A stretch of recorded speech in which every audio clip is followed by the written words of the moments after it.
Good evening. I would like to extend very warm welcome to everybody. Good morning, thank you. Good evening. Good morning, sorry. Good morning. Good morning. And I would like to extend very warm welcome to everybody in person and visually who has joined our KITA discourse series delivered by Prof. Anja Misbah from Bielefeld University. For those who are not familiar, Bielefeld University is a renowned German university in sociology. And fortunately, today we have Prof. Anja, who is a professor of mobility and migration at Faculty of Sociology.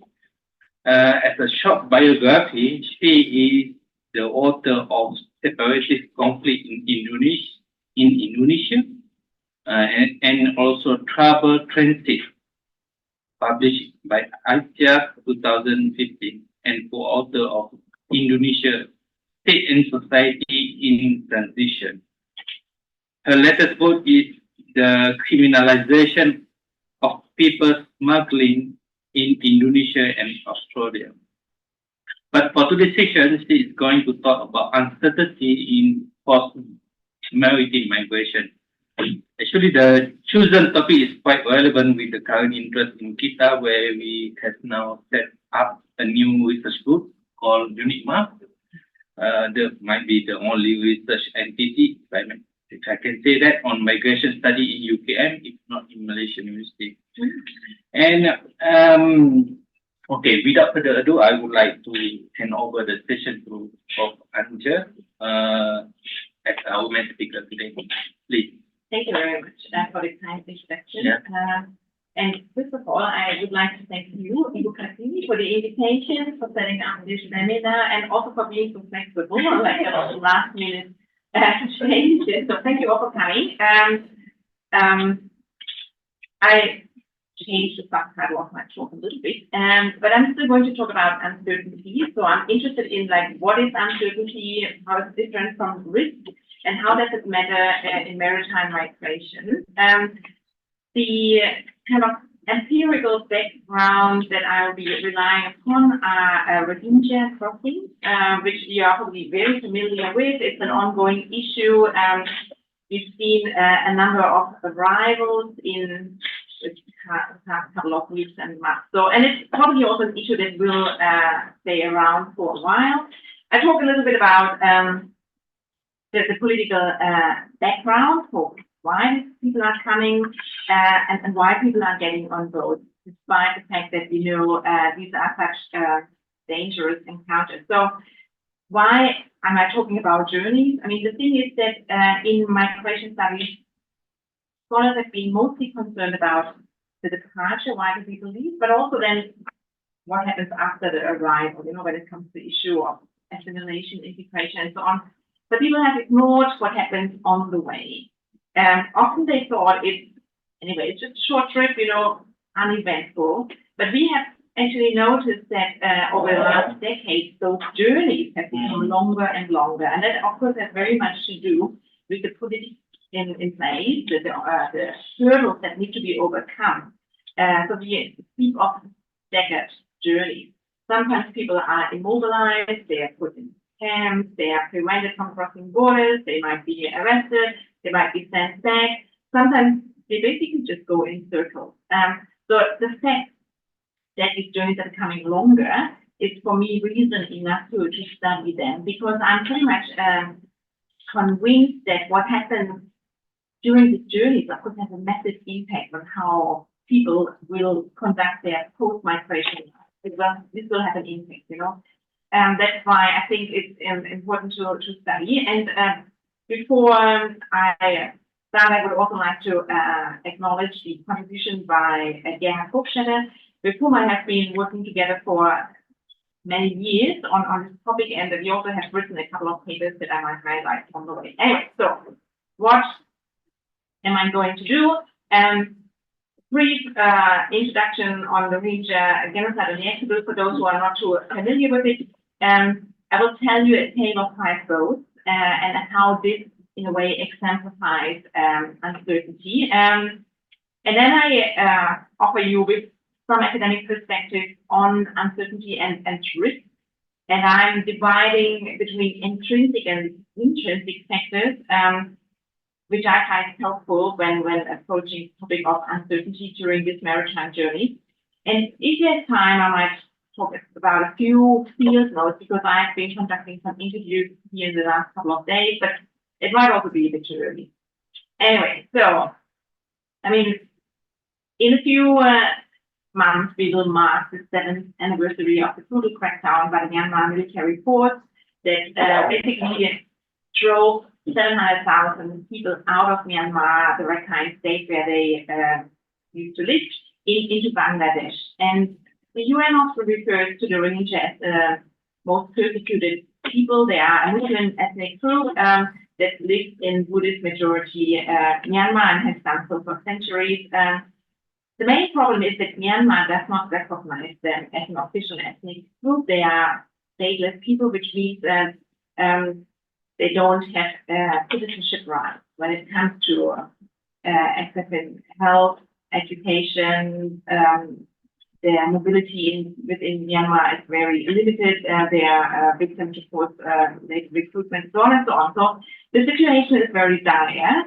But after the mass exodus in 2017, and people have been living in Bangladesh, and the situation has not necessarily improved for them at all. So we talk about more than 1 million of Rohingya in Bangladesh, spread out over 20 different camps in Cox's Bazar, which is basically the Myanmar-Bangladesh border area.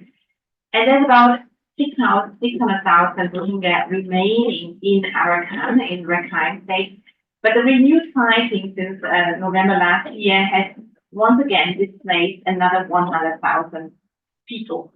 And there is a big risk that the fighting will spill over into Bangladesh. So these are just part of the concerns for Bangladesh, because as we will see, Rohingya are not welcome. They don't receive proper protection in Bangladesh, which of course is also one of the key reasons why they then are opting for onward migration.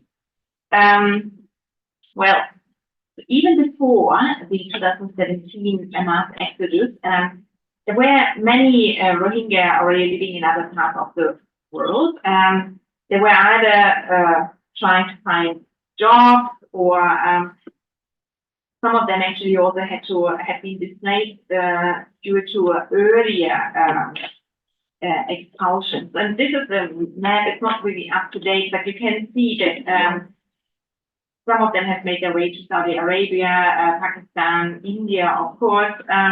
So the diaspora of the Rohingya is not really new. And the existence of the diaspora, of course, also explains that people are opting to reach certain places. Now, I will be concentrating on Malaysia because that is one of the most desirable destinations for Rohingya, and also Indonesia to a small degree. Why Malaysia? I mean, of course, as a Muslim majority country, it is attractive for them in order to live their pace. But also the economic situation has also been rather promising to Rohingyas, and so where the entry opportunities. But this is all changing. So the latest developments have quite an impact on the Rohingya who are already here. Okay, and we've seen this because in the last couple of months, more boats have arrived in Aceh rather than in Malaysia, at least if we rely on the official notes. Okay, so a few comments about these camps in Bangladesh. So close to or more than 1 million people are living in those refugee camps in Bangladesh, Cox's Bazar region. And in fact, these camps are now seen to be some of the largest and most densely populated refugee camps in the world. The inhabitants of these camps face very difficult living conditions. They are under constant threat of natural disasters, typhoons, floods, but also arson has become a big problem. So there are fires in the camps that have destroyed the rudimentary living shelters. But it's also meant as a way to drive out people off the camp. So Bangladesh is very much interested in sending back those Rohingya into Myanmar. And this is one of the main problems, because as we speak, the chances for Rohingya to return to Myanmar are probably very little, because of the ongoing conflict. Most of you are aware that in February 2021, the Myanmar junta, which is also accused of crimes against humanity, against the Rohingya, has taken control after a military coup. And there's a lot of violence and fighting happening in Myanmar as we speak. So return is not possible, because if the UN was to support a return, it would have to be voluntary and it would have to be safe. But one prime condition, for example, would be that Rohingya are recognized as citizens in Myanmar, and there is very little interest to do so. There have been some pilot projects in the past, but they were not being successful. Now, the situation in the camps is that they're very high crime rates, they're overcrowded, there's lack of sufficient sanitation, the black market is thriving, and so it's survival thing. Some of the vigilante groups are actually now also very strong in the camps, and there are reports about forced recruitment of young people into these groups. Drug trafficking, massive problem, and the murder rate in the camps, I think when we were there, it's like basically 300 times higher than in other parts around the world. So I'm telling you these stories just to give you an idea of why anybody would possibly be getting on a tiny boat to face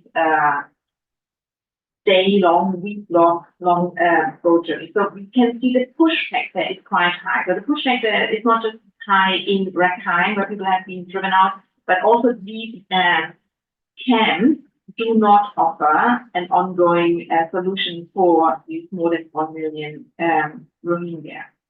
So usually when the UN talks about a durable permanent solution, they either talk about repatriation, or they talk about local integration, which would require Bangladesh to allow the Rohingya to become Bangladesh citizens, but that's probably also rather wishful thinking. And the third durable solution is usually deemed to be resettlement, but who's going to resettle 1 million people? So we see that the usual solutions that the international refugee system has to offer most likely are not going to work here. There's a second picture that I would like to point out to you. It's the island of Bhasan Char. Some of you might have heard about it. It's actually a still island. So it's an island that didn't exist a couple of decades ago. This island has been created by sediments that are being washed down into the sea. And the Bangladesh government has basically erected a new refugee camp on this island to separate people from the Bangladesh society. And the Rohingya, they're not very keen to be living on this island, which is 40 miles, I think, from the mainland. And it's also very dangerous to live there if there's like a storm or a typhoon. But from what I have read, there's about 30,000 Rohingya now living on this island.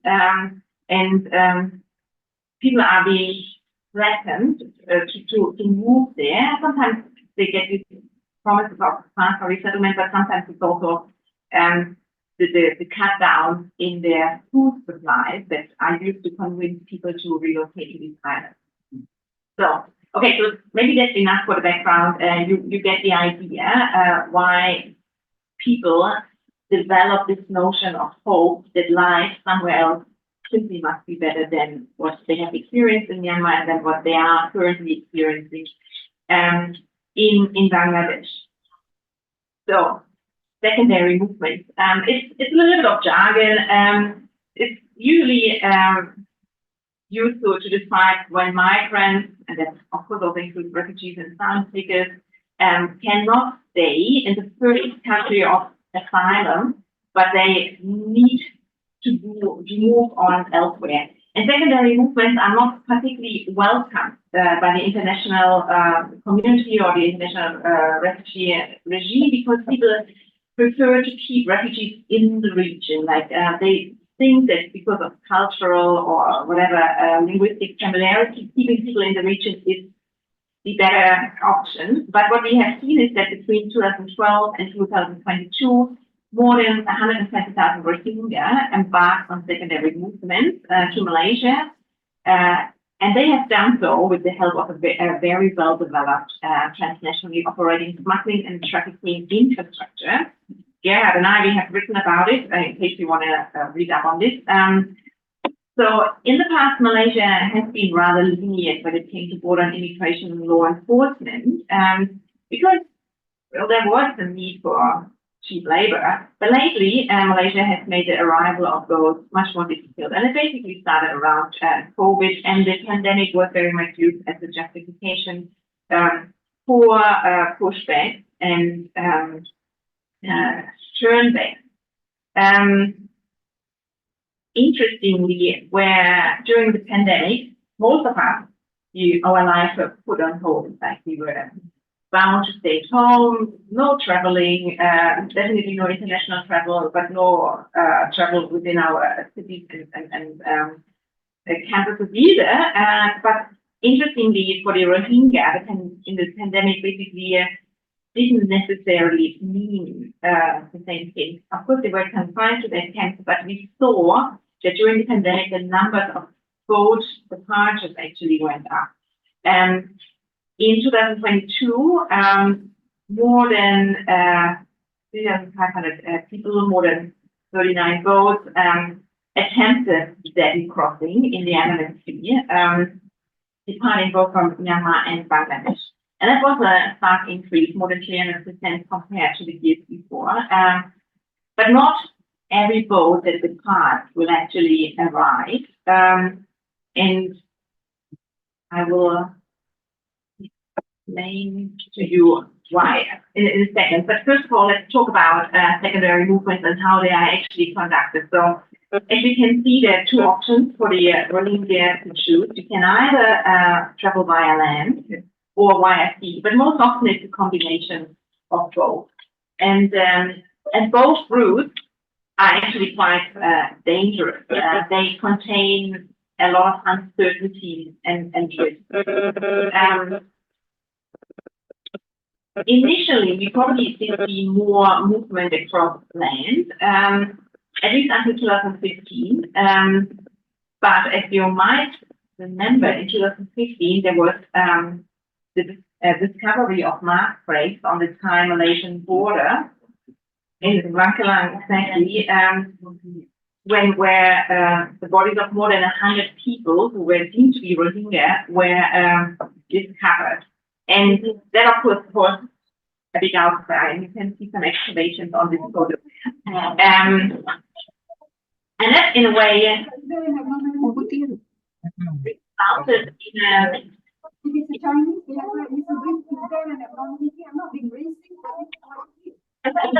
Okay, so this way which resulted in the closing down of the land route. But a lot of people were already on their way. And what happened then is that the traffickers and the smugglers put everybody on boats and sent them out to sea and kept them at the sea for several weeks. So there was a clear shift, a diversion of the smuggling road. And people were basically drifting, being sent from Malaysia back to Indonesia, back to Thailand. Some people talk about a human ping pong. So what causes this strandedness for people, what makes the journeys longer, are on the one way these policies, immigration policies, where people are not allowed to reach an area. But there's a second factor to that, and this is very much connected to the infrastructure that organizes these journeys, because they sometimes deliberately hold people back in order to squeeze out more money. So they would contact relatives to pay for these people who are being held hostage, for them to be to be relieved, basically. So we see two main factors that are responsible for causing an increase in uncertainty when it comes to these maritime journeys. Okay, now let me tell you the story of those 5 boats that I mentioned earlier. In the end of November 2022, 5 overcrowded boats with Rohingya refugees on board started to set sail to reach faraway Malaysia. None of those 5 boats ever reached the proclaimed destination. The first boat got into distress a few days after the start of the voyage. The 154 passengers were saved from drowning by a Vietnamese-flagged ship, but they were subsequently handed over to the Myanmar Navy by the Vietnamese authorities, which is a clear breach of the non-refoulement principles. Nothing much is known about the whereabouts of these people, but most likely they were imprisoned for unauthorized travel, because this is what usually happens with people who are trying to flee from Myanmar. Now, the second boat with 105 passengers went off course because the engine failed. After 10 days, the Sri Lankan Navy came to their aid, and they took them to Jaffna. But as soon as they arrived in Sri Lanka, they were arrested and put in prison. And it remained very unclear what the government in Colombo was actually planning to do with them. But the latest news is that the UNHCR is about to close its office in Sri Lanka. So it's very unlikely that anybody will offer them protection. So the third boat has sank with about 180 people on board, and we know about it because a month after the boat departed, a journalist received a frantic phone call that had been recorded. So while the boat was sinking, a woman tried to reach her husband. They only talked for a few seconds, and you can basically hear the screaming going on, and it was the last time. So that happened to the third boat. So actually there are some arrows, which I forgot to press. 2 boats with a total of 230 passengers made their way to Indonesia, where they were finally allowed to disembark in Aceh, the northernmost province of the island of Sumatra. Interestingly, they were also giving reports about having met the Indian Navy along the way that had presented them with some food, but dragged them out into the international sea. According to the reports of those people from these 2 last boats that made it to Aceh, and 26 people died during the crossing. So what you can see is that people embrace the hope for a better life. That is what makes them get on the boat, but there's no certainty that this hope will be fulfilled, that they can actually arrive safely in another place. So let's talk a little bit about these factors that constitute or that are triggering uncertainty. Now, the international asylum system is anchored in a territorial basis. That basically means if you want to apply for international protection, you cannot do so from your home country, but you will have to cross a border and then ask for protection. And that, in a way, forces people to leave in the first place. Only if a person has reached the territory of another state, they can actually apply for asylum. Not all the countries around the world have signed the Refugee Convention, but in those countries, they usually have the UNHCR who would receive these claims and determine the status of these applicants.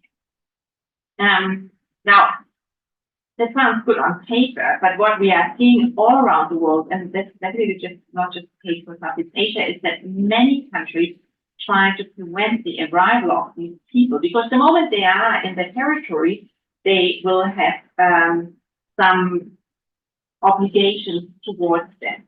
So we see these preemptive measures conducted to prevent maritime migrants from reaching land.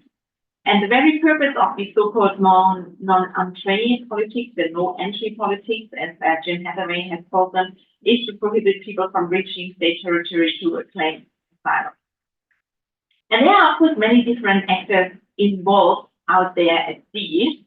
I mean, we have the Coast Guard, the Defense Force, the Navies. In some countries, we have civilian rescuers. And all of these different actors, they operate on very different legal bases. And that makes the sea a much more complex policy environment compared to the land when we talk about terrestrial movements. But more often than not, those actors who seek to deter, they gain the upper hand compared to those actors who might, reach out and provide some solidarity or some kind of support. So this politics of rejecting people, rejecting them before they can actually arrive, in a way has created a new quality of what Gerd Hofstede and I call strandedness, because it transforms the boats from vehicles of escape into some kind of floating prison. So when we talk about boats, we usually think they are a vehicle to freedom. But if you cannot arrive, then it becomes a prison at the sea. Even though sometimes maritime patrols have supplied refugees with food or water or fuel, not allowing them to disembark, eventually, they create what also could be called a carceral sea state. So it's not just a single prison out there at sea, but it's almost like many prisons, because it's the summary of those people who are stranded for undetermined periods of time. We don't know how long they will be there. It can be weeks, it can be months. But the problem is, usually the longer people are on boats out of the sea, the less are their chances for survival. So in a way, the sea is becoming weaponized. The sea is being turned into another migration hurdle. Now, I have already talked a little bit about the 2015 Andaman Sea crisis, which was to some extent repeated in 2021, because this is when we hear a lot about pushbacks being organized, and some of them actually ended up in a legal deadlock. So the crisis was constituted by the denial of access to the territory of potential destination countries, and here primarily I'm talking about Thailand, Malaysia, Indonesia, but also the diversion to other undetermined destinations with active pushbacks. This is when, like the boats are actually dragged out into the open sea, or the kind of more indirect pushbacks. I haven't heard too much about recent pushbacks, but in the past, the way a pushback was initiated is that the engines were taken away from the boat. So these boats basically were left entirely to their own fate, and they were tricky. And we have stories from 2009, for example, that boats with Rohingya would turn up in very remote places, such for example in the Nicobar Islands, 800 kilometers they would have been drifting. So the journeys that are supposed to be short, if you sail directly from Bangladesh to Indonesia or Malaysia, probably 7 days, 10 days would be enough. But what we see is that they can now take a month or even longer.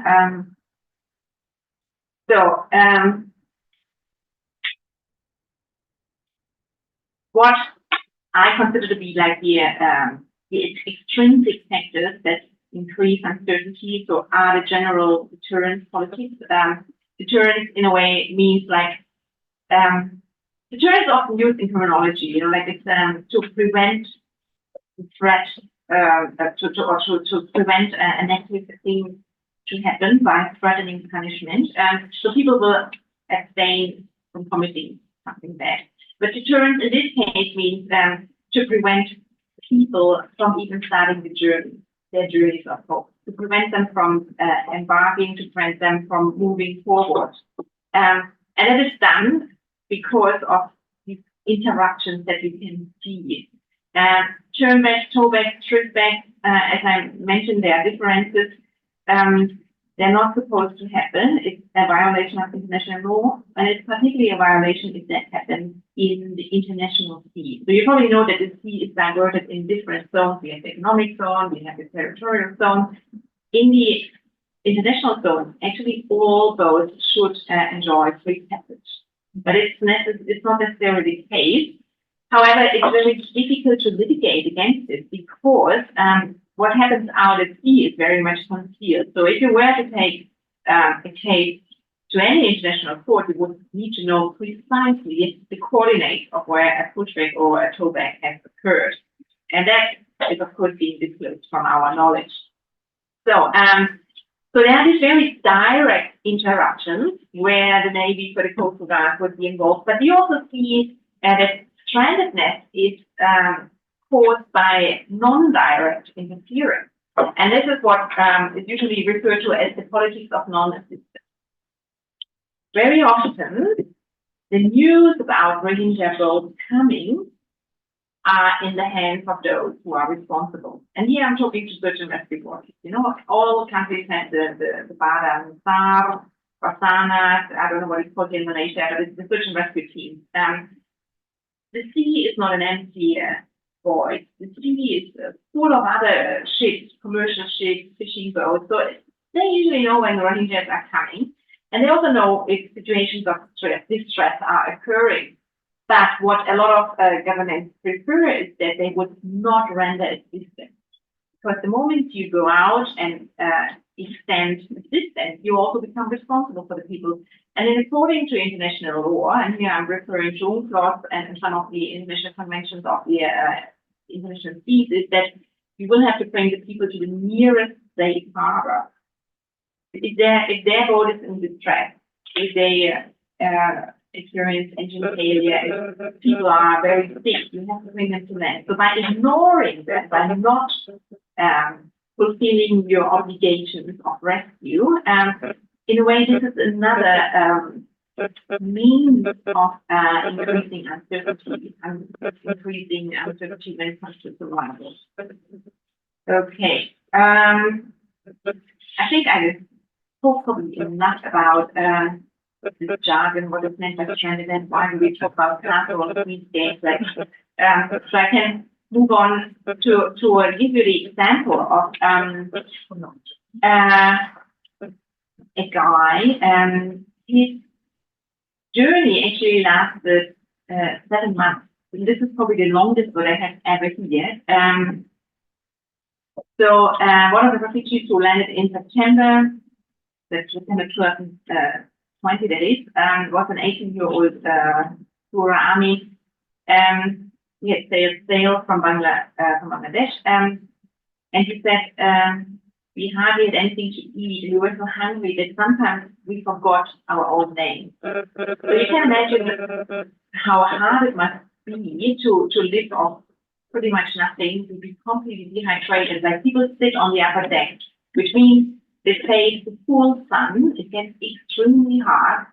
There are also often people sitting in the lower part of the boat, but this is where the engine is. So you might not sit in the sun, but you will have to breathe all these horrible smelly gases and fumes from the diesel. So sitting downstairs is also not necessarily a place. And you can also see how packed these boats are. There's no way for you to stretch out. There's no way to properly sleep. And the word that one of my interviewees used when I asked, like, what do you do when you're on the boat? Like, how do you deal with this time that seems endless? The word they used was we hunger sleep. So they are drifting in between conscious and unconsciousness because of the hunger. So they're in between passing out and kind of not being fully there. I mean, that's bodily present, but like they kind of try to drift out into a different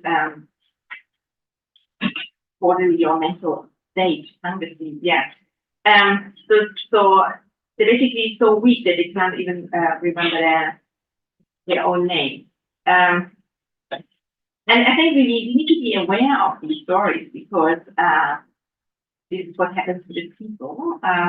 This is the story that will accompany them throughout life. But this is also, of course, an outcome of some of the migration policies that are being campaigned for or already enforced. Okay. Now let's talk a little bit about uncertainty. How is uncertainty different from risk, and how can we deal with it in an academic way? Now, risk is usually potentially negative outcomes of an action, and risk is something that you can calculate. Both people are at risk of dying from dehydration, starvation, drowning. So certain factors, certain outcomes are known. So you can, in a way, calculate the probability of an event times the damage of this event actually happening. Some boats vanish at sea without being detected. The ocean becomes an open mass grave or a steam tree, as some people have called it. Now, uncertainty is a little bit different from risk because the broader set it contains a broader set of unknowns that may affect the course of action and the outcome. It's more difficult to calculate it. Theoretically, uncertainty can be both negative or positive, but mostly it's used in a negative way. Interestingly, when we look at the etymology of the word risk, where does it come from, we find that it has some Arabic roots. The word risk is mentioned in the Quran, and it was used as a religious principle. So God gave the provision of spiritual and material goods to good believers before undertaking a long, uncertain voyage, either by desert or by sea. And interestingly, the word risk has then entered medieval Latin, and from there on it has made its way into other European languages. So, for example, at meum risicum, at my own risk, is a fundamental principle in maritime contracts and can be found in medieval documents. The way we use risk nowadays, of course, is not anymore in a religious concept as it was originally, but it has become secularized and it's much more used in maritime and commercial notion. But I think going back to this very origin, how risk was to see could potentially be quite fruitful for our sociological dealings with uncertainty and risk. So, of course, in social sciences, the concept of uncertainty has been very much of interest for a long time because people want to understand decision making. And people also want to find out about knowledge. So this is why we are interested in exploring or dealing with uncertainty. Uncertainty in immigration or in migration more generally has two sources. So it's often to do with the imperfect knowledge about current conditions of both in the place of origin and in possible destination. So when people make decisions on getting on a boat, we cannot assume that they have full available knowledge. Their knowledge is always going to be partial. And that also of course, explains why they are prepared to take on very high risk things that they are prepared to do things that we would find too dangerous because their knowledge is different from our knowledge about these journeys. But it's not just the objective, the rational knowledge, but it's also like the principle that very much comes and what you want to know about things, who you listen to, whose story you find more convincing and who's not. And of course, the stories usually only get told by people who survive. That also provides quite the tales of survival also created by it. So when we talk about dimensions of uncertainty, we have on the one hand the subjective uncertainty, which is the limit of someone's knowledge, like what can we actually know. It's the phenomenological experience of uncertainty, the cognitive and the emotional level. But then, of course, there's also a more objective level of uncertainty, the complex world, which is only knowledgeable to a certain degree. We have an epistemological uncertainty, something that is knowable, it remains unknown. And then there's the ontological dimension. Something remains unknown because we even don't know that something is unknowable. So these situations of uncertainty shape people's behavior, and their behavior is, of course, not consistent with rational choice theory. Yet, in some regard, their behavior could be predictable. Essentially, from when you listen to the stories of the survivors, they tend to cling on even onto the flimsiest piece of evidence in order to impose a sense of certainty in situations of objective uncertainty. They therefore tend to over or underestimate the costs and benefits of these journeys. What I'm interested in the research that I'm doing is that I want to see how people adopt to different kinds of uncertainty throughout their long journey. But also I'm interested in how do they actually minimize risk, like what kind of individual modes or of coping, but also collective modes of organizing the life on board these refugee vessels help them to deal with the first of all, the brutal border regimes that produce these uncertainty and death, but also to in a way, increase their chances of survival. So, and that brings me to the more intrinsic factors of uncertainty that happen during these prolonged journeys. In the existing literature on migration and risk, we can see that people are, of course, they know about certain risks in the destination countries, but they usually don't pay too much attention when they are organizing their travels. So how does life become more safe or more certain or more unsafe or more uncertain on the boat?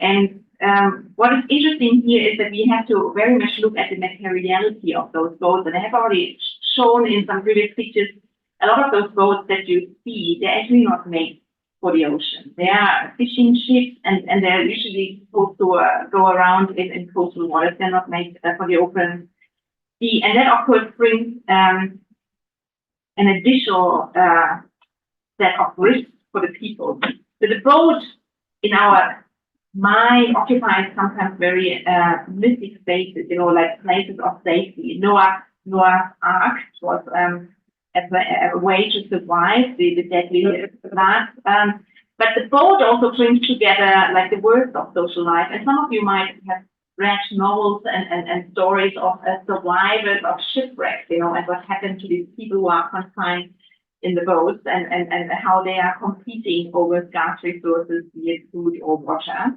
In a way, these ships, as I said before, they are drifting coffins. And time here plays a big role. The longer these journeys take, the chances, or the bigger the chances that a boat turns into a drifting coffin, a ghost boat.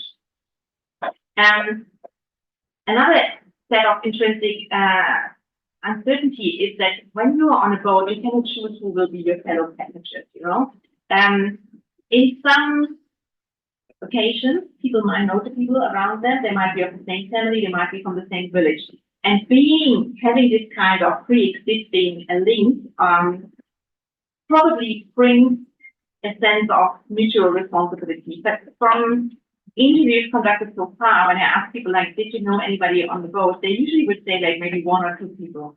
And the other 100 people you do not know. They don't have any social obligation towards you, which also explains sometimes the absence of solidarity, because there is no such pre-existing organizational structure that would, arise from the fact that they see themselves as a community. And the lack of pre-existing social bonds can turn the maritime crossings into this kind of macabre political economy, where people are competing against each other, and these competitions are, of course, very much connected to race, gender, class, age, health, and whatever. If people a better or a worse position within these really noisy and sticky places. So what happens on the boats is also that we see tensions. People take on new rules. There's some sort of a hierarchy. The captains tend to have more power. They govern this micro society. He has some authority, but it doesn't mean that he is the unquestioned authority. It really depends on, for example, whether the boat crew is armed or not, on how much of a say his passengers will have. All right, I think I'm getting over time, so try to come to an end. So, from an academic point, do we have to perceive these boat passengers as a community? Does it make sense, or do we rather see them as a collection of individuals competing for their own survival? Now, in maritime law, there is this term called risk community, and it's basically used to describe people who have ended up together in a very difficult situation. For example, risk community is used for people who are stuck in the snow. You might have heard about airplanes being in the Andean Mountains. And but it can also be applied for both people, of course.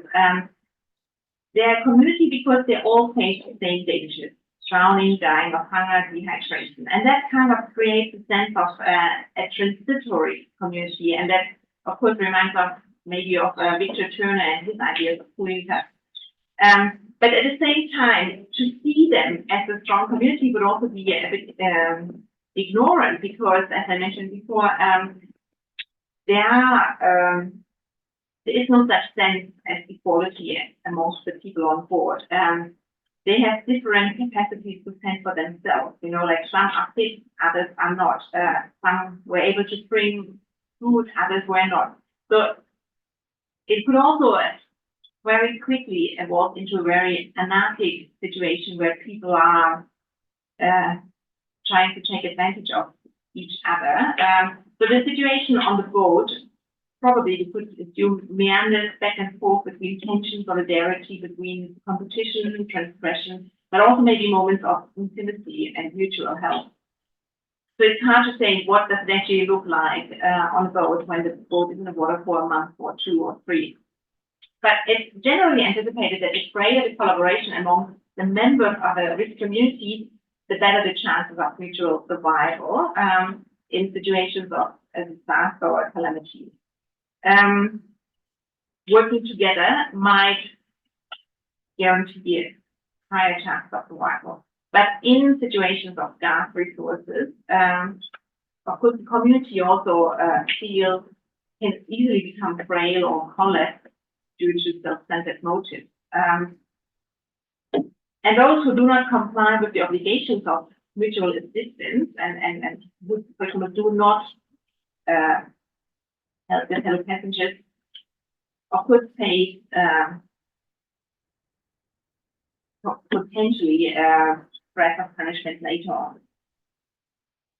Okay,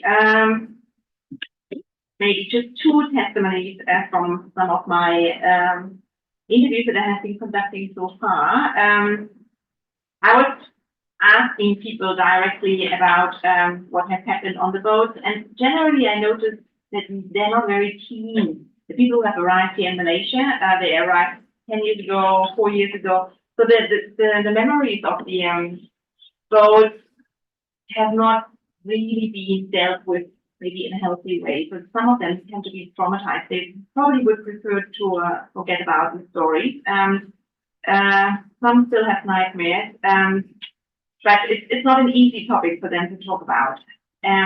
But generally speaking, I have come across about stories of solidarity, but also stories of violence, and I have also come to hear stories of the absence of solidarity. For example, I was asking a woman, so did anybody help you when you were seasick? And she just shook her head and said, like, no, nobody was helping me. And I said, like, so nobody was trying to offer you some comfort. And she said, like, no, of course not. Everybody around me was all just sitting there and vomiting. So there was no gesture of holding somebody's hand, you know, or patting somebody on the shoulder, holding his hand. She couldn't remember any of this. But there are sometimes moments also where there is a sense of solidarity. For example, there was a person who had passed out on the boat, and the captain thought that person had died, and then they usually just throw the body into the water. But the person was not dead yet, but unconscious. So some people prevented the boat crew from throwing this person into the water, and thereby maybe it saved that person's life. So there was a moment of, you know, like doing something together, preventing the worst from happening. But anyway, I think I will stop here. I mean, I had 3 key messages that I wanted to share with you that in this talk. Oceans, you know, they are very ambivalent spaces, and they deserve to be studied when it comes to migration. They are divided, but they're also connected. We should not see mobility as or we should not equate mobility with freedom and liberty. We have seen that in the sea, there's this new carceral system being established by preventing those from moving or from disembarking. But the uncertainty for maritime refugees is a fundamental experience, and we need to study it because it's being used as a governing tool in migration politics. So, well, I think that maritime refugees will always find ways to attempt migration in the future, and that makes it a very important topic for us to better understand why they are deciding to offer such travel, but also to understand what they're going through. Okay, I stop here. Thank you for your attention. Sorry for going over time. Thank you for Anja. And How did you know that you? Anja. Oh. about okay. That's lovely. So I would like now to open the Q&A discussion. That I have a privilege to ask the first question. Okay, actually I would like to ask about instead of using the word or the concept of contingency, why you use the concept of uncertainty? Mm-hmm. Well, I mean, I'm probably gonna ask you back, like, why should I use contingency? Because the word of contingency is very well developed in sociology, rather than uncertainty. So maybe you have some distinctive idea why you are trying to use the concept of uncertainty rather than other concepts similar with the concept of uncertainty. There's probably different ways to answer this question. It's a good question. I mean, my spontaneous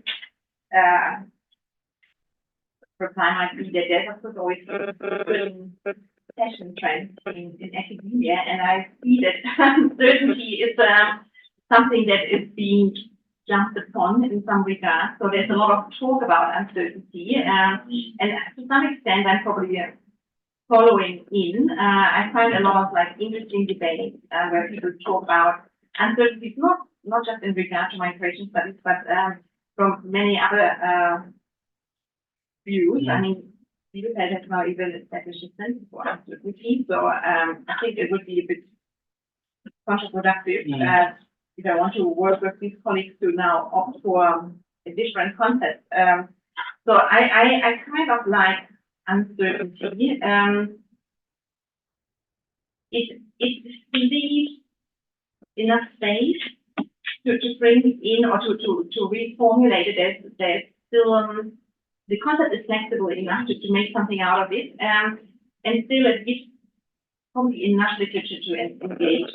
But I mean, I'm really keen to hear why you wouldn't opt for uncertainty, but rather why you are more compelled of contingency. Because the idea of contingency see either can be good and bad as well, like uncertainty. But contingency is a very well developed because it's very straight between binary, either yes or no. So I think you are correct when you say about giving enough space by using the concept of uncertainty, because uncertainty will cover a wide range, not only in the right side or the left side, but in between both of sides. Yeah.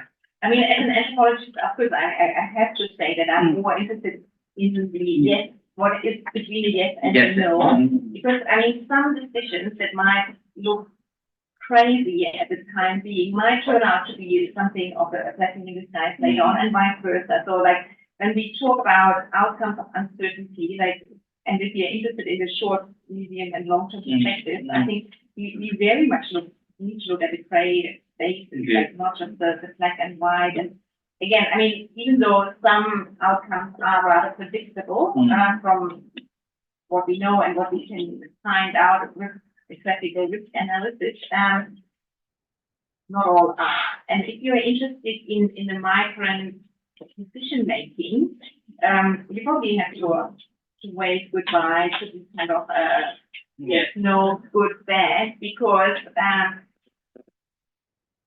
they have very limited knowledge to begin with, but also for us it's very difficult to know what they actually did know at the time of the start of the travel. Because when we talk to them, it's often in retrospect, when they have survived the journey, and their knowledge is a very different one.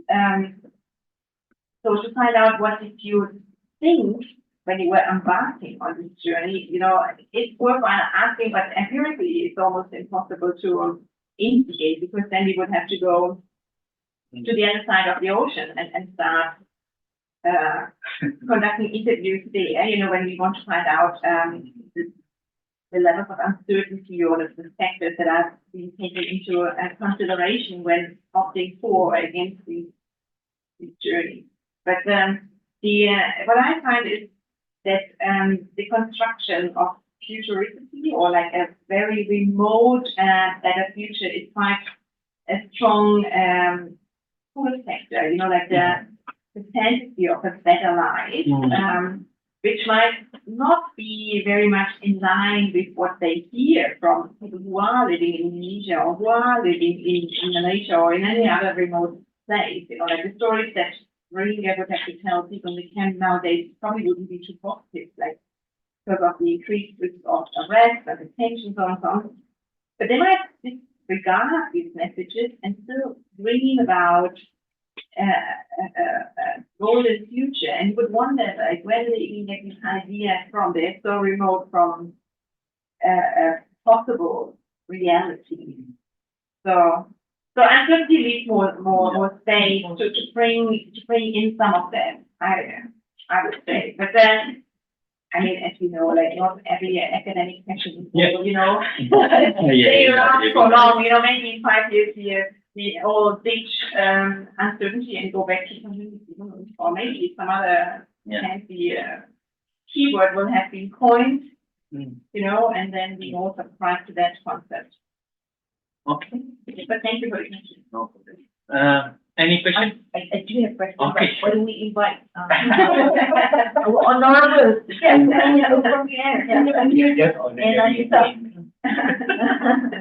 I mean, yeah, thanks. Good morning, and thanks, Prof, and moderator, and as well. I'm very interested to follow up the question of this concept of uncertainty, which I somehow get the point. Contingency always relate to the idea of risk as well, because insurance, management, managerial, policy, law, governance, they are more easy to manage resources than fixed and predetermined. Whereas if you look at uncertainty, I also inclined to use the concept, because open more door and opportunities to actually look at what are the odds, what are the possibilities, because this is where it's like a black hole. It cuts the line between that singularity, no turning point. Oh. But there is no way, as much as I want to envision nice food at your shop, Aceh, nice Malaysia through Asia, whatever shit they heard on the news. But it won't come. But that's the only things that facilitate the facade of these actors to bring these so-called victims. And what I found them very interesting is how it can actually help this element of criminalization, where I'm more interested to, because this is what the closest empirical evidence to policy actually. When we debate with these so-called powerful actors, whether they want to sign new arrangement, if they want to recognize these people as supposed to be protected, state that allow them to work when they either in country or going somewhere else. The consequence, I think, very significant because number one, it challenges existing concepts, ideas, legal jargon that we often use, so-called from law of evidence. To whether there is a case or not, that would be another subject. But basically, this is the only closest to hopes where actually we can strengthen the language. Of course, we hate to use the word prevention because people already dying, but that's the only way you can tell these so-called leviathan. That if you are not able to understand this language, this will be the consequence eventually to your policy and your survival, whatever it is, election or ruling Myanmar junta, whatever. The second is basically it creates a room for legal loophole and manipulation. Either I was fascinating because I was never a big fan of ocean. Of course, you can't breathe or can't see mermaids for very obvious reasons, even though Andaman Sea is really nice. As you say, Great Beyond the Sea, as the title of the work that I read, found very interesting. But where are the loopholes where these actors facilitate this rejection, and that uncertainty gives them more opportunity to preempt effectively the legal loophole and jargon, either immigration law, migrations, refugees, and that creates problems for the international humanitarian agency, whomever they are, the blue flag, the red flag, not the American election, wherever they are supposed to come with whatever. The third, I think, for those who went through the journey, the survival, of course, if they die, no point, if you want to investigate them. I think the problem will be, as much as you can expect them to speak about what happened to them, I think the challenge for future researchers will be how much those information actually can translate and strengthen uncertainty concept to inform new ideas that criminalization as a loophole that needs to be enforced. And these are the passive, they are not passive collaborators. And I found that very interesting because no way you can find solution, even though this country are saying, we just transit, we are not signing refugee convention. I'm talking about the obvious big elephant in the room. So we are doing our best, given of our limited resources. Given your vast experience, I assume, well, no longer assume anyway, because you are talking about it. How and where do you draw the line between this journey before they arrive, assuming all boats arrive, even though they are not arrived, as you say, and let's say they arrive and you have a sort like a prisoner dilemma, right? Like giving options and advice to what are the best recommendations to minimize the worst of the journey, which we are still discovering, and when they arrive on your shore, what do we need to do next? Should we encourage and facilitate them for another journey? Not Indiana Jones journey, certainly. Well, that's better. But where are we heading? Although there was no end. Sorry if my question is a bit here.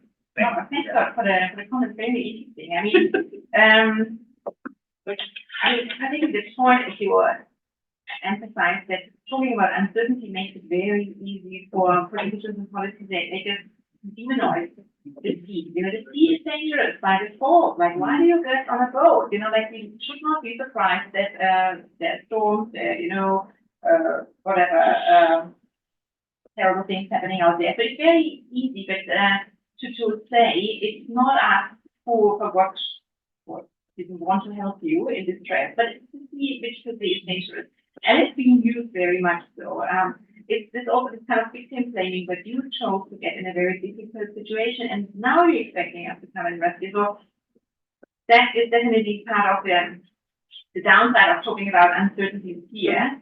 But I mean, Ulrich Beck has very much made a point by saying risks are created. You know, yes, the sea is dangerous, but the way the sea is being used now makes it way more dangerous. So you cannot prevent risks, but you can manage them to some extent, and that of course requires political will.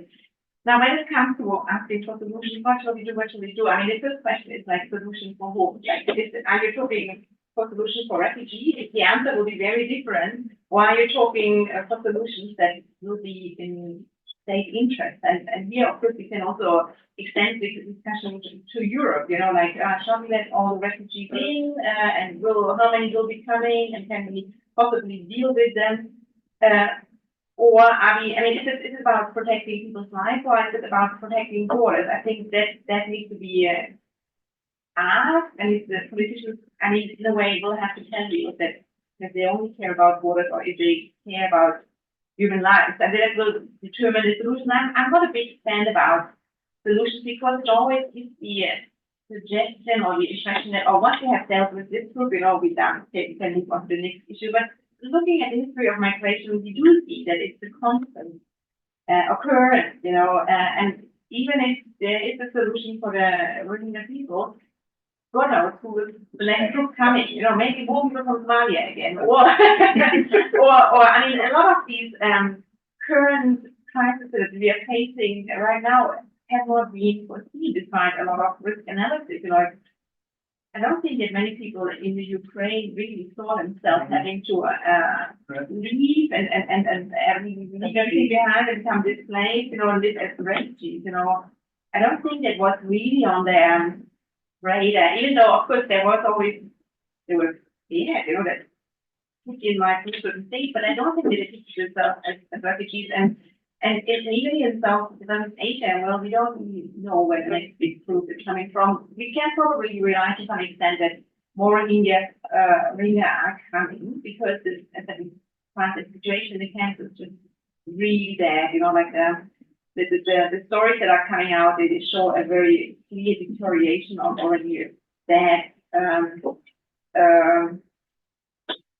circumstances. Return is unlikely as some of these villages no longer exist in Rakhine. There are massive developments going on. China is very much on board.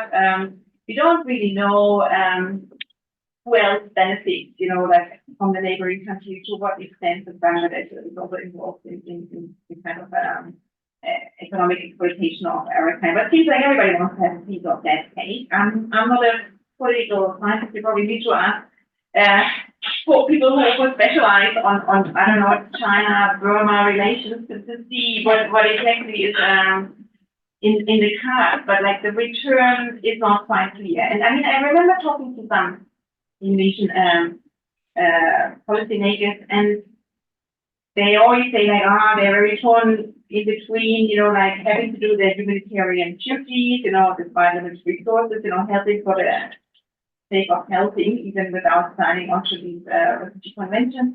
And at the same time also, you know, giving free life, giving the go to the Myanmar junta, because if they were to accept larger contingents of Rohingya people, that would basically ease the way for any country around the world to embrace genocide as one way of, you know, ethnic cleansing as a way to manage people, unwanted people. So that's the kind of other political dilemma, which sometimes I feel is kind of blown up in order to justify politics of non-resistance, politics of rejection. But I guess to some degree, we also, of course, have to take these concerns for sovereignty into consideration, because if we purely talk about what's in refugees' best interest, we probably will not be able to convince any policymakers. But Yeah. I actually have a question. Can't wait to ask, maybe after this, Anika. Look excited. I want to know, when you mentioned about the solidarity, and I'm not so sure whether the sub-ethnicity becomes a trigger factor for them not to have that solidarity, even in a major league, because we can see that there are times of the Indo-Aryan community where they put themselves as Rohingya, but they do have the mixed blood of descendant of Bangladesh, descendant part of the Pakistan, India, and perhaps the indigenous of Myanmar. Because of that, the way we look at the Malay, for example, we have the Malay as one category, but we are not just the Malay. We have the sub-ethnic groups that consist of Bugis, Mandalay, Jawa, and Banjar. So these are, well, not every Malay would be able to sit down eye to eye and be friends, even in a very difficult situation. So I was thinking whether this sub-ethnicity within the Rohingya that label themselves as the Indo-Aryan with a very different descendant could cause a difficulty to reach that solidarity. Even with international solidarity or in the okay, as mentioned in the boat itself, they are in a very difficult situation. If only they can have this solidarity of taking care of each other, that would be great. But now they're seeing themselves as survival of the fittest.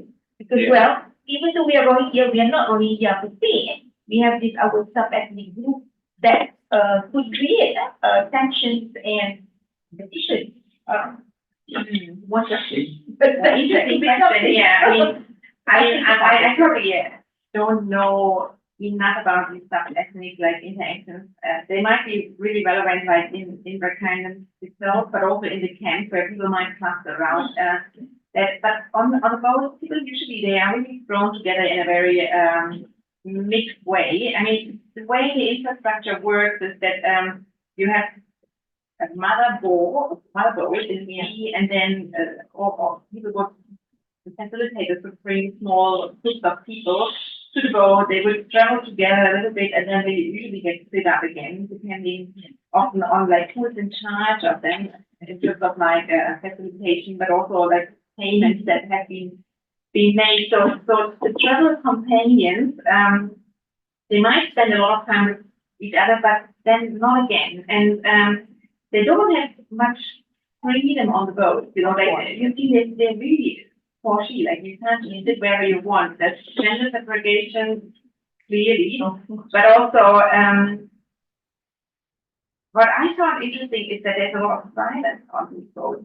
People don't really necessarily talk a lot. They take the energy, by not talking. So I mean, when it comes to ethnically based solidarity, I haven't heard much anything, but I have to be honest, I have also not explicitly asked about that. But for me, even amongst relatives, even when it comes down to the kinship level, seems that sometimes the mutual bonds, they're kind of being washed out, you know. So even worse, when it comes to in Malaysia, we can always see and discuss cases about them. They are not put together over women. Among them. They fight among them. So these sub-ethnicity issues never being raised. I have studied about it. It could be, but it could also be about newcomers and those who are already established here, different ways. Because that's very common. We observe about other diasporas and very much come out. The first generation of people who left to the UK, they were usually upper class, highly educated, well-established people, doctors, lawyers. Second, the third generation, usually refugees from lower social backgrounds. And of course, I mean, why would you expect these people to get along? Every day you get a phone call for some help, somebody asking for donations. So within these communities, there's usually a sense, of keeping the newcomers at bay. Otherwise, there's a pattern that spoke about the Somalis, not taking the early morning phone call because they already know there's another Somali who might especially arrive off the boat asking for help. So these intra-community relations, I mean, they are very important, but they are land-based relations. So I would probably argue that a lot of the dynamics are quite different in the boat. In this short or long period of the boat, I think, and that's why I now talk about formation and deformation of community bonds and when people are in motion.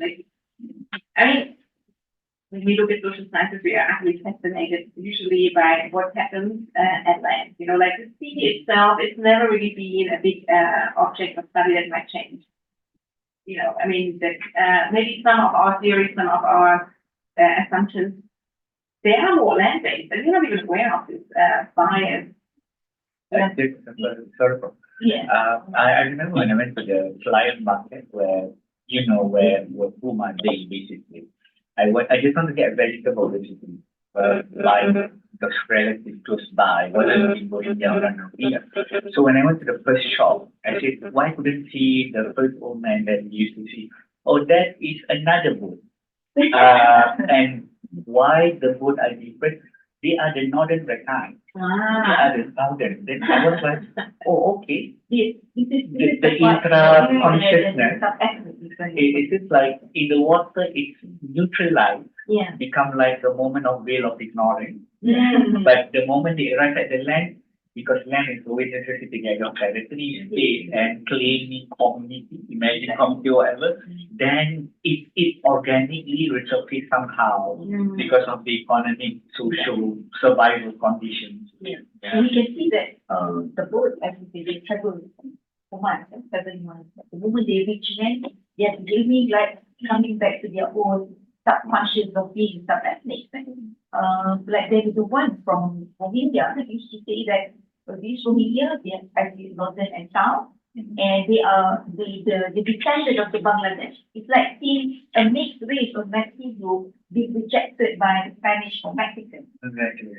Or the other Hafu in Japanese, that means you are not then you are not really a real Rohingya. You are the Indo-Aryan, but you have the descendant of the Bangladesh. So therefore you are not pure Rohingya.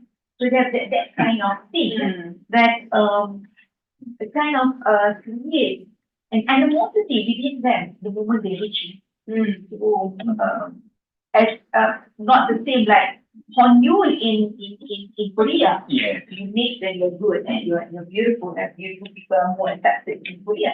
But not in Korea. They are looking at your descendant, whether you descend in Bangladesh or not, and you're not a pure Indo-Aryan. So therefore we're not the same. So it's really difficult to manage this, even when it comes to them. I mean, it's all a numbers game. I mean, they need a certain size in the crew to introduce this kind of distinction. Like if there's only 2 then why would they fight about being, this or that? But the moment you're in the community, everything is certain size, and of course they start having this kind of trying for distinction. But I mean, what I would argue here again is that some of these established hierarchies, the within communities, again, they fall apart in the boat. Like sometimes it could be the last person who is not sick and vomiting might be a 10-year-old child, which who usually in a normal context would have 0 standing in a community, like a child who wants to listen to that person, but then it's the only one who can, pass around water or, recite the dough or God knows what is required in a certain moment of distress. Like some of these dynamics change rapidly and maybe only momentarily, but it's a different thing how it's been established, communicated on what happens on the boat. Okay, any more questions? I think thank you for your intellectually challenging presentation. It's a good breakfast. We have been reciting your work. What's your name? Rob, just to let you know, we have been citing your work since our master program, so we know you from our childhood, basically. And thanks Rob, for all your work that has been very useful to us. Maybe just a quick one about what Prof. Really mentioned, because if you notice, Prof, as you do your fieldwork here, when you go to the community, they belong to a township in Arakan. Very much. I'm coming from Yeah. Bukidong, I'm coming from Yeah. Mongdo. So I think that's one thing that actually brings people together. And the other term, if you're familiar with, they will always call people, not from their, as you said, from their root, they call Ankiai. Ankiai means you're original of India, Yeah. so you're not Aslam. You're not, So that has been part of the, I think that's quite, that's quite important point as well as we do. So, but the question that I have for you, Prof, I don't know whether I have got it right from the presentation that you have mentioned about there has been a strengthening effort by the state controlling border from lenient to more stringent. And you are saying that there has been efforts to criminalize movement within the maritime. And they differ, of course, they differ, deter influx, but also there will be consequences to the life of the migrants and refugees in this case of India. But I think for the authorities, this is a successful initiative, of course, because they deter people to come, they scare people to come, and that signal send a very strong signal to the people, 1 million in Volkswagen, that you're not coming to Malaysia because your life will be in danger.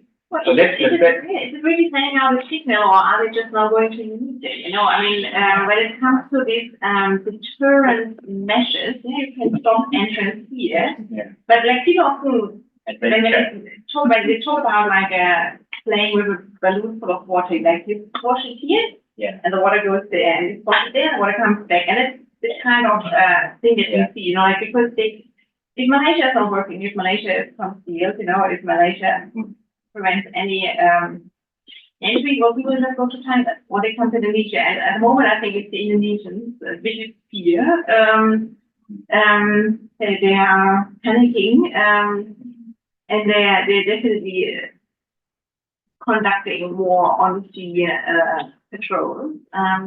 And they're particularly criminalizing solidarity. Like in Indonesia, we can see this, like fishermen have played a very important role, like providing working boats with food and fuel in these journeys. I don't really mention it here, but it needs to be acknowledged, of course. But what we have seen in Indonesia is that fishermen have been sentenced under people smuggling law to go to jail for 5 years. And that sends out a message to the Chinese people, you know, if you show kindness, if you show support, you are the one punished.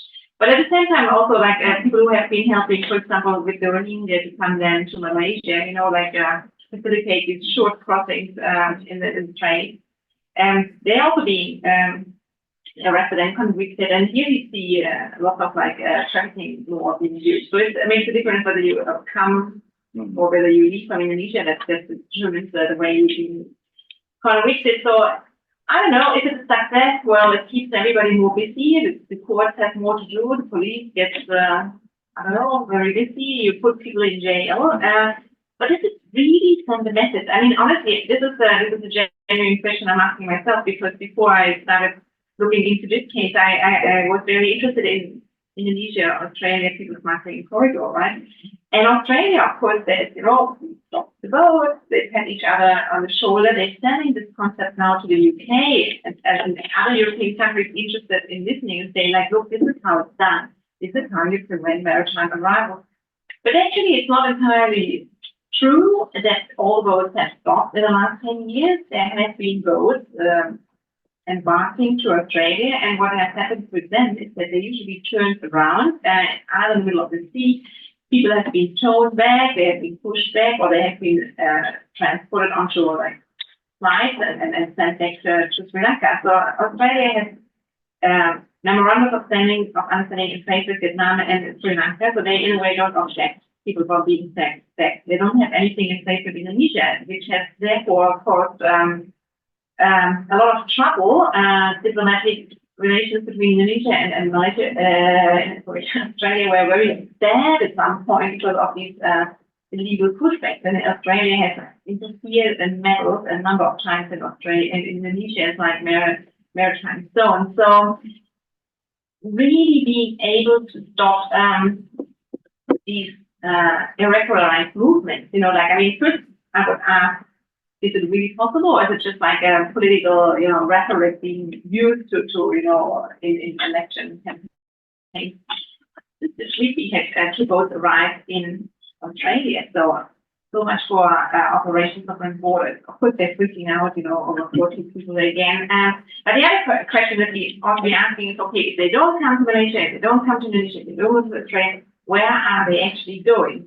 And what are the consequences of this? I mean, we can always say like, okay, at least people don't die at sea, but they most likely will die somewhere else. So it basically brings us back to this more general question of like, but what kind of world do we want to live in, you know? Is it really about choosing people who are allowed to be here, the youthful, the young, the smart, the healthy, the economically viable? Is this the kind of society that we want to create? And a lot of politicians would say, yes, exactly, that's what we want. But, you know, I'm personally, I mean, I'm coming from the eastern side of Germany, you know, and I'm lucky that I have all the freedom to travel because the wall came down. But what would have happened if the wall was still there? I would be locked in, you know. I would probably be part of the youngsters who would have tried to flee. Like a cousin of mine, she's just like 5 years older, and she managed to escape from East Germany. Like so, and it sounds very bizarre, but I mean, I think we really have to imagine that any one of us could become a refugee. You're not immune to this. Like, of course, we all think we're safe and sound. Political system stable, you know, I'm not doing anything criminal, I'm not, I don't know, mixing with your position or something, so what could possibly happen to me? But then, again, look at the Ukrainians, none of them ever thought that they might be refugees. So, I mean, it really comes down to this more global dimension of like, how do we want to organize people who have to flee for whatever reason, whether it's because of climate change, whether it's of religious persecution, because of political opposition. I mean, these people will always exist. So, I mean, that's the bottom line. I mean, we won't be able to change all the root causes that drive people into voting with their feet. But if we accept that this is a given, then we kind of need to think, you know, if I was one running for my life, you know, how would I like to be treated? Okay? Right? And then the next step would be to bring up enough empathy that I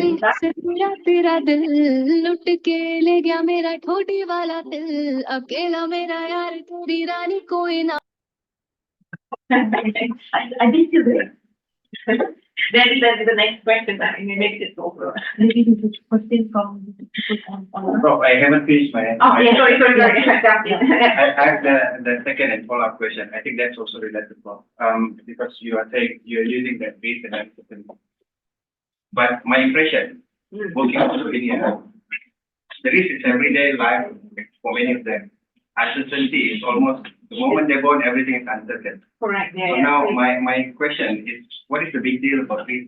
Because it's part of their life. It's part of all our lives. Yeah, all our life. And obviously for them, there is because they calculate their risk as well. Now that's the first question. What is it? So you know, why do we need to do this? Why do we need to run the risk? Because it's part of their life. That's the first one. Second, if this is part of their life, then they don't see this as a risk and also uncertain, then whatever government does, the state are doing deter them come, put a lot of pressure, arrest them, put them somewhere in prison. It doesn't pay them because there's no risk. For them, it's everyday life. So these are the two questions. Why is it so matter about risk? Okay. And second, if no risk for them, then the government initiatives are all failed. Because no one cares. No one hears those many things. Yeah. All right. Well, thanks for bringing us back to the topic. I mean, yes, of course, it is established this ontological position. Life is the risk. The only certainty that we have is we will all die, but we don't know when and how. So, okay, but we can all agree on this, but what's the big deal? And I think as academics, of course, we're always looking for the new. There might be nothing new under the sun, but I think, like, from an academic point of view, when it comes to migration studies, like, we have this like terrestrial bias. We don't really tend to care very much about what happens at the sea. So for me, this is like uncharted territory. It makes me interested to see what happens throughout this journey, because I think they're basically being ignored. And I think the other point is also like most of the theories made about migration is always like destination focused, like we look at what has happened or what is going to happen once people have arrived. We rarely change the perspective. As a person from the global north, I mean, of course, I'm even more biased because the only thing, refugees are people from Ukraine and Syria in Europe. Nobody else is a refugee. We should help completely forget about what's happening in other countries. The largest numbers of refugees are produced in the global south. So for me, it's a sobering exercise to just look at these places. So that's probably my personal interest. But then also, why study risk when perceptions of risk are so different? I mean, it might not be promising in terms of like policy outcomes. I don't think I wanted to say that Rohingya do not think that travels are risky. I think they're very much aware it's risky, but it's just like the way they recalibrate the possibility of death is very different. Because sometimes people would say, like, I'd rather die at sea, at least the past, than continue living in this miserable camp or being recruited by ARSA or any of the vigilantes. So, and that for me is quite an eye-opening statement, because suddenly it's not, I mean, it's life-centric, but at the same time, the kind of cost-benefit analysis is made about like what kind of death is worth or better, and sometimes I'm a little bit confused because people would say that I'm actually young men, like they have their whole life in front of them potentially, and they say this with a kind of, with certain tone in their voice, but at least I make the decision. At least it's in my hand. At least I'm not just being pushed around, by other people. Like if I decide something to do, it's up to my responsibility at my own risk. At least I'm in charge. I'm in control of my life once, even if it comes at the cost of that. I mean, it's kind of radical what's happening here. But there's this one time to decide against the odds. I will try my luck, and I will hope for the very best, it's quite astonishing what must be going on in their minds, how they think they can limit risk. And like, for example, with people in Western Africa, they wear special, mascots and necklaces, and they bring along all these little religious fetishes, because they think everybody else around was stupid and unprepared, but I'm a good person, so God shall bestow me with better luck. I mean, this cling onto hope, like the hope that the weight of all notions, the something which is impossible to crack. So, and the message here for the politicians is like, yes, you can come up with all these deterrent measures. You can spend all your money, you can spend all the taxpayers' money on, beefing up the deterrence. It will not stop people from coming. They might not come here, but they will definitely leave and try to go somewhere else. And the question is, is the money that is being used to deterrence maybe used, or could it be used in a better way? Australia has these detention centers remotely in Pacific. In order to build a system, they have to collaborate with highly corrupt partners in PNG, people who have been looked for by Interpol, have become the business partners of the Australian government to establish these camps. Human costs enormous, but also financial costs enormous. Like to detain a person in Nauru, they would probably pay close to $190,000 a year. That's a lot of money. How many people could be, educated, trained? How much medical training could you provide to people and turn them into taxpayers? Like for me, when we talk about this kind of managerial risk approach, I find return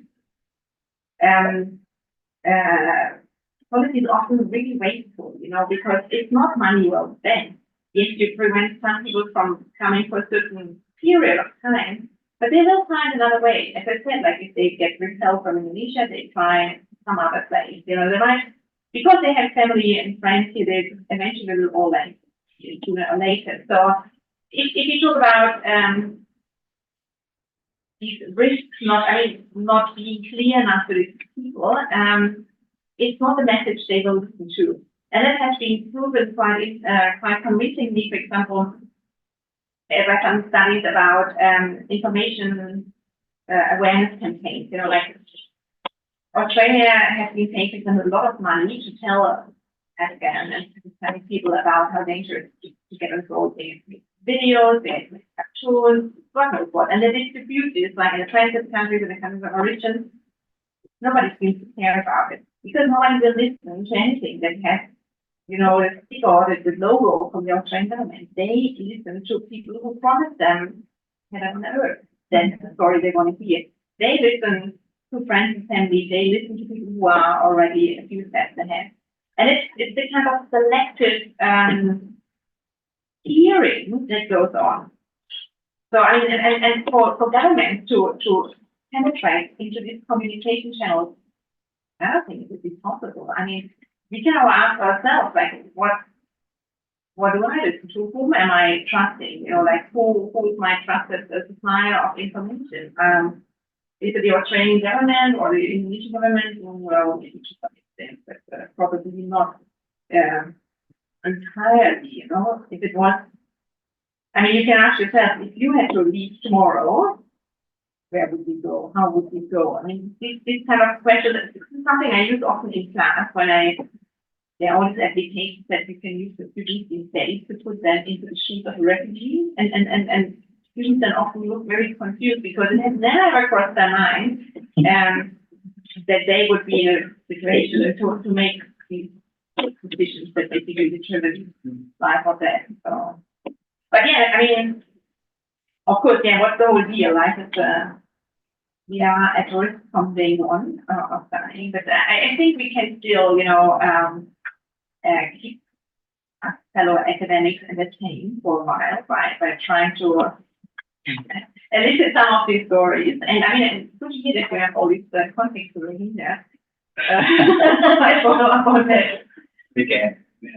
We are going to have the last question, I think. Hi, actually, very interesting presentation. So yeah, it's interesting you mentioned about how the weaponized, right? So it seems like, good refugees are supposed to be immobile and to be, just be refugee camps. And if you're traveling, that means you're bad refugees, basically. And then technically you are kind of like army migrants because you're already like in the refugee camps. Now you're searching for better opportunities.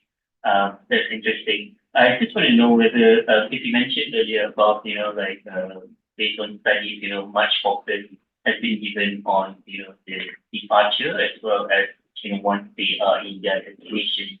I would like to ask whether you'd like to expand the concept of journey, not just like while on the boat, but also like journey to a secure country. Because, Malaysia, yeah, probably is their destination country, but Malaysia doesn't want them and then can see them, as being here temporarily.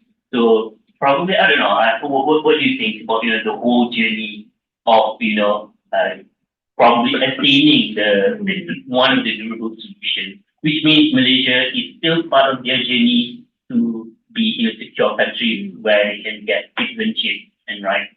Oh yeah, excellent questions again. Maybe I start with the second.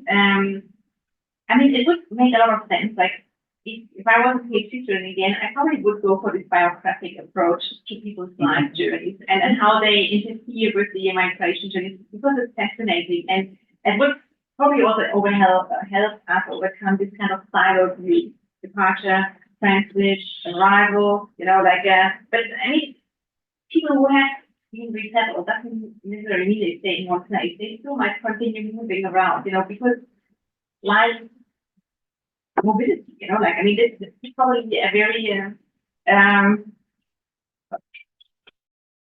common human urge to stay mobile, to try to improve life. So, and here in Malaysia, we can see this very much because when I talk to refugees here now, the first question is like, can you help me with this settlement, or private sponsorship, questions that didn't occur 17 years ago, because people thought like, oh, Malaysia is quite okay, why not stay here? Why not build a life here?